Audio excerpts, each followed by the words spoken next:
Archbishop, thanks once again for this. We know that as of last night, the province has ordered that in-person religious gatherings and worship services are suspended for the next couple of weeks at least. For example, do not attend a church or a synagogue or a mosque service. Religious services can continue using remote or virtual attendance options like Zoom or Skype. You were part of the call with the government the day before with faith leaders. I was with the Premier and the provincial health minister. Did you have so you had some idea that something was coming? Right. They were very good in giving us a heads up that there were going to be new regulations, new restrictions, really, imposed upon places of worship. And so I was prepared, certainly, that there were going to be further restrictions. Yeah. What do these restrictions mean for us? What are the orders basically I think meaning? The big thing, of course, for Catholics means that the possibility of having congregations assisting at Holy Mass, that for this time being is limited. Of course, it does not mean, and I hope that the Catholic faithful particularly understand, it does not mean that Mass will not be offered. It was offered during the period of lockdown. It'll be continued to be offered by our priests in many places. In fact, I think probably in almost all parishes there will be live streaming. Our churches are remaining open. Right. We took the little theme, the church never stops, the Mass never stops. But there is this temporary limitation on the number of people who are able to attend. And what does it mean for things like confession and adoration? Oh, our churches will be able to remain open, certainly, as long as the guarantees are in place for proper sanitizing, physical distancing, masking, for adoration in our churches, and the possibility for individual confession as it has been offered in the churches. That certainly continues. So the restrictions you knew were coming. What surprised you about them? What surprised me is that bars remained open and some other indoor activities, which I understand for certain segments of the population could be considered essential. And so it was a little surprising, actually not a little, it was quite surprising that our religious activities inside the church, when we have been observing all of the protocols, that these were, in a sense, singled out for being discontinued temporarily. It was a disappointment, and I was surprised. Yeah. Were you expecting it to be, that they would be included in the sort of... I thought that there would be, as it had been before, that the regulations were for all gatherings of a certain size, because I do understand the need to beat this pandemic. One thing that they have allowed AA meetings, for example, and Catholic churches are welcoming to AA meetings. Right. A lot of our church basements and halls hold these, and I was thinking, it's a little odd that there could be an AA meeting downstairs in a church facility, and upstairs that we couldn't be offering Holy Mass with an equal number of people in a very large space. That, to me, is just, it's confusing. I don't quite understand I don't understand the logic, really, of it. Yeah. Have you received any further clarification as to why? No, there haven't been further clarifications as yet from the health authorities. They've been very good in reaching out to religious communities, and I assume that the dialogue will continue.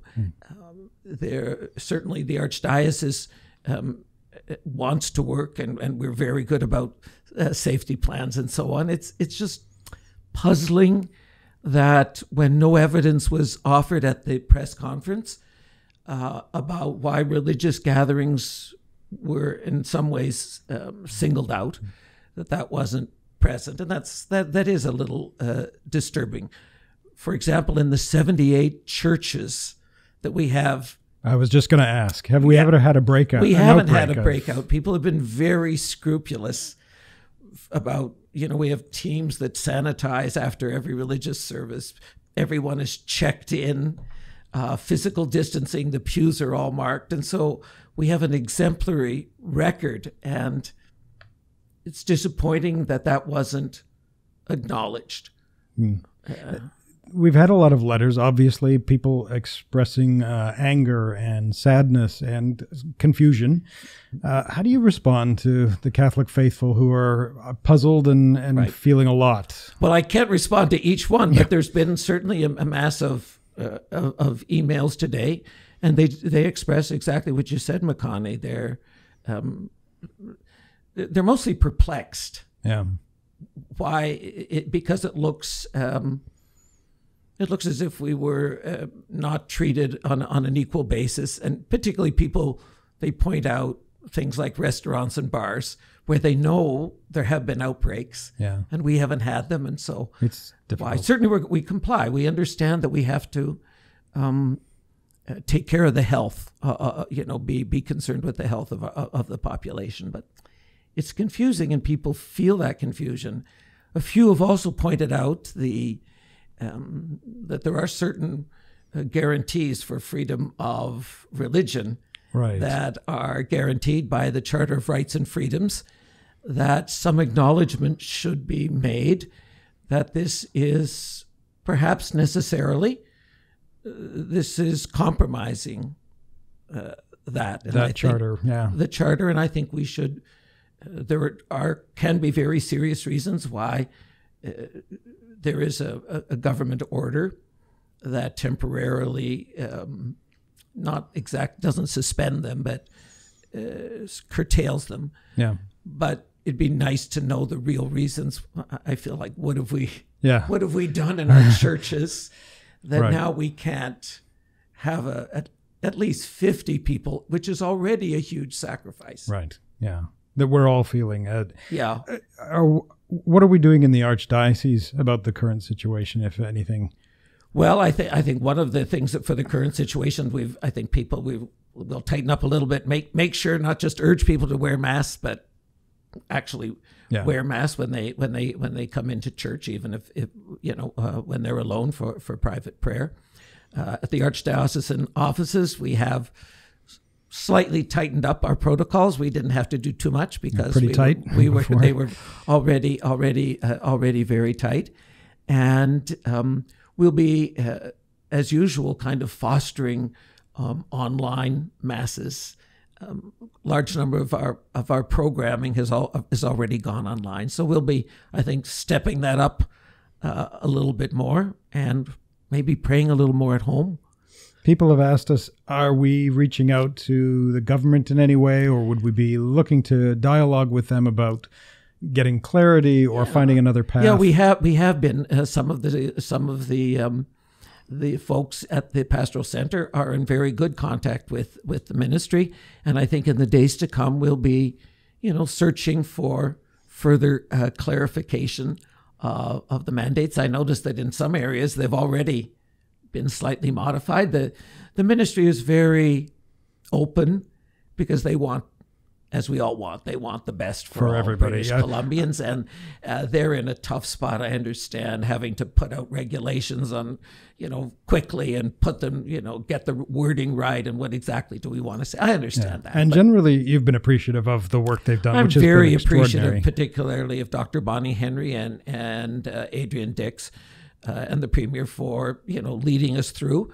I also understand, because the Archdiocese, although not like a province, is a fairly large organization, that when you have to do things quickly, you wait for refinements and so on. So I'm hoping that those will come. In the meantime, it would probably be useful to sort of reiterate for the Catholic faithful, especially given the new restrictions, some of the more salient points about the celebration of Mass. Right. The obligation, the virtual experience, what that is and what that isn't. Right. Those sorts of things. Yeah, of course, it's probably very important to repeat that the obligation for attending Sunday Mass is, of course, remains suspended as it was as of mid-March.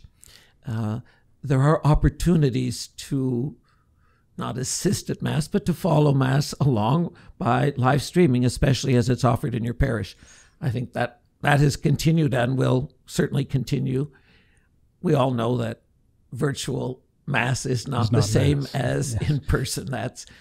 But it's all we've got in the short run, with the opportunity for making a spiritual communion, being united with other people who are watching with you. And our churches remain open for private prayer and adoration and for sacraments.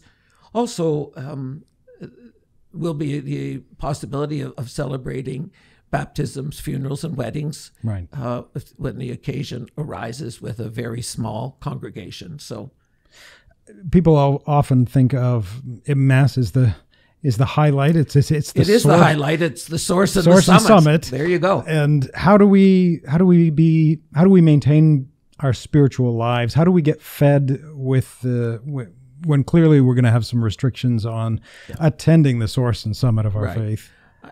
I think that we can still feed our spiritual lives with prayer, particularly in the home. And it introduces a kind of, unwanted, but perhaps grace-filled opportunity. It's like a Eucharistic fast, that it should make us stir up in us a yearning for the real presence of the Lord that we receive in Holy Communion and able to participate in the sacrifice of the Mass. And so I hope it increases longing. Many people, after all, are deprived of Mass for periods of time. Many Catholics in the world live in remote areas where the Mass, even in our province, where they're not able to celebrate Mass, there's no priest every week.